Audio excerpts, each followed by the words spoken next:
Assalamualaikum warahmatullahi wabarakatuh. Kami dari kelompok 5 ingin mempresentasikan hasil diskusi kelompok kami mengenai bentuk-bentuk perencanaan pembelajaran, sistematika perangkat pembelajaran, serta teori penyusun perangkat pembelajaran. Sebelumnya, kelompok 5 beranggotakan 4 orang, yaitu yang pertama ada Amalia Tatimusoliha, yang kedua ada Rizky Eka Pratiwi, yang ketiga ada Iin Widyanisi, yang terakhir ada Bagas Dava Setiananda. Baik, yang pertama ada pengertian perencanaan pembelajaran. Perencanaan pembelajaran adalah kegiatan memproyeksikan tindakan apa yang seharusnya kita lakukan, kita laksanakan ketika proses belajar mengajar itu berlangsung, seperti mengkoordinasikan komponen-komponen pembelajaran sehingga tujuan pembelajaran, materi pembelajaran, dan cara menyampaikan kegiatan seperti metode, model, dan teknik pembelajaran ini berlangsung secara efektif dan efisien, dan bagaimana kita akan mengukurnya hal-hal tersebut secara jelas dan sistematis sehingga proses belajar mengajar akan berjalan secara efektif dan efisien. Yang selanjutnya yaitu ada bentuk-bentuk perencanaan pembelajaran. Bentuk-bentuk perencanaan pembelajaran ini terbagi menjadi 3, yaitu perencanaan jangka panjang, perencanaan jangka pendek, dan unit pembelajaran. Yang pertama yaitu ada perencanaan jangka panjang. Maksud dari perencanaan ini yaitu mengembangkan dan memelihara perspektif yang berkenaan dengan konsepsi pembelajaran yang akan diberikan. Jadi dalam perencanaan ini guru harus memiliki atau dapat membangun unit sumber dan unit pembelajaran yang memuat organisasi pembelajaran.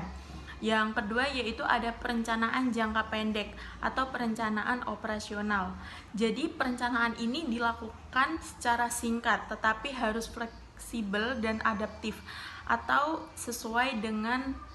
dapat menyesuaikan diri dengan keadaan dan terarah sesuai dengan konsep pembelajaran di dalam kelas.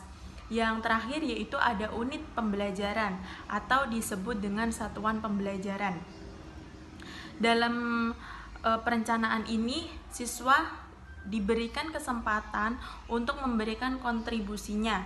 Jadi dalam perencanaan ini memungkinkan siswa untuk memperkaya tujuan instruksional atau tujuan yang dicapai siswa sesuai dengan kompetensi.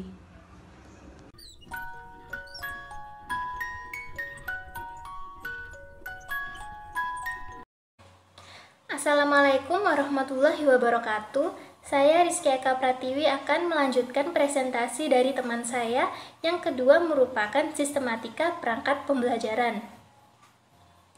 Menurut Ibrahim, beliau menyatakan bahwa perangkat pembelajaran yang diperlukan dalam mengelola proses belajar mengajar dapat berupa silabus, RPP, lembar kegiatan siswa atau LKS, instrumen evaluasi atau tes hasil belajar THB, serta media alat peraga pembelajaran.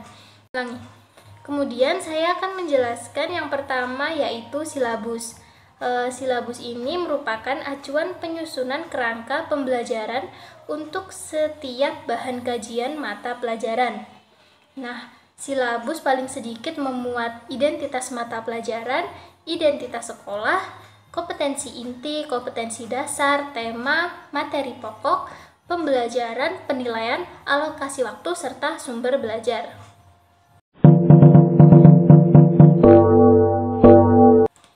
Kemudian yang kedua ada rencana pelaksanaan pembelajaran atau yang biasa disebut dengan RPP. Nah, RPP adalah perangkat pembelajaran yang berisi perencanaan dalam kegiatan pembelajaran yang harus dibuat sendiri oleh guru sebelum memasuki kelas sehingga menghasilkan pembelajaran yang efektif dan bermakna. Menurut Permendikbud nomor 24 tahun 2016 menjelaskan bahwa RPP merupakan rencana pembelajaran yang dikembangkan secara rinci mengacu pada silabus, buku teks pelajaran, buku panduan guru yang mencakup pertama, identitas sekolah atau madrasah, mata pelajaran, dan kelas atau semester.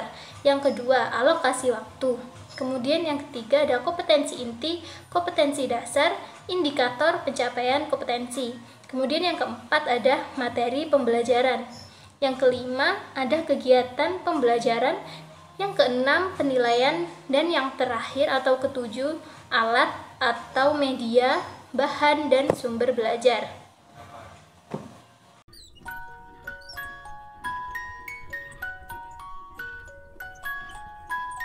Sistem perangkat pembelajaran yang ketiga adalah lembar aktivitas siswa. Lembar aktivitas siswa merupakan panduan belajar bagi siswa yang berisikan tentang petunjuk dan langkah-langkah dalam pengerjaannya. Pada lembar aktivitas siswa ini biasanya berupa soal latihan yang berisi petunjuk dalam pemecahan suatu masalah. Pada lembar aktivitas siswa juga dapat dikatakan sebagai panduan belajar di kelas bagi siswa yang digunakan untuk melakukan penyelidikan atau pemecahan masalah dalam menemukan suatu konsep atau pengetahuan baru. Selain itu, lembar aktivitas siswa juga dapat berisi teori ringkas, contoh soal, dan soal-soal esai atau multiple choice. Selanjutnya adalah evaluasi atau hasil tes belajar.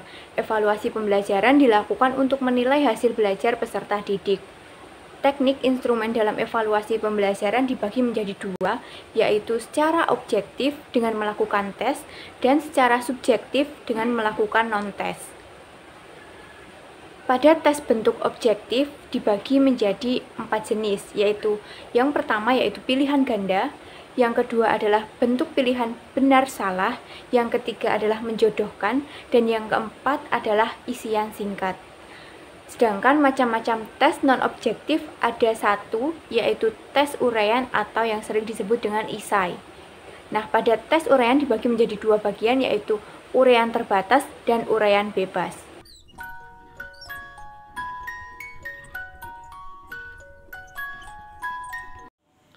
Selanjutnya, saya akan menjelaskan tentang media atau alat peraga pembelajaran.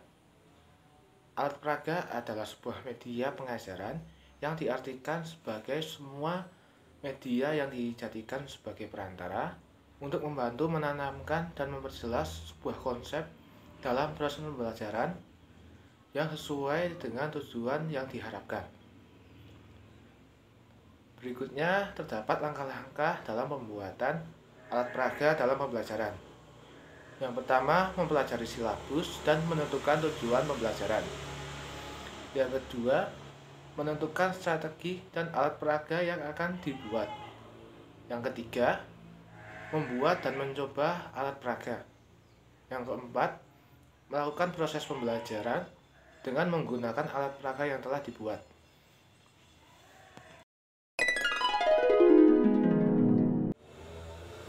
Selanjutnya, saya akan menjelaskan tentang teori penyusunan perangkat pembelajaran. Teori yang pertama yaitu dalam KBBI, perangkat adalah alat atau perlengkapan, sedangkan pembelajaran yaitu sebuah proses atau cara menjadikan seseorang dapat belajar. Teori yang kedua yaitu perangkat pembelajaran menurut Zuhdan dan kawan-kawan dalam Masitah tahun 2018. Perangkat pembelajaran adalah sebuah alat atau perlengkapan untuk melaksanakan proses yang memungkinkan pendidik atau peserta didik dapat melakukan kegiatan pembelajaran. Selanjutnya teori yang ketiga yaitu Permendikbud nomor 65 tahun 2013 tentang standar proses pendidikan dasar dan menengah yang menyebutkan bahwa penyusunan perangkat pembelajaran merupakan bagian dari perencanaan pembelajaran. Perencanaan pembelajaran ini dirancang dalam bentuk silabus dan RPP yang mengacu pada standar isi.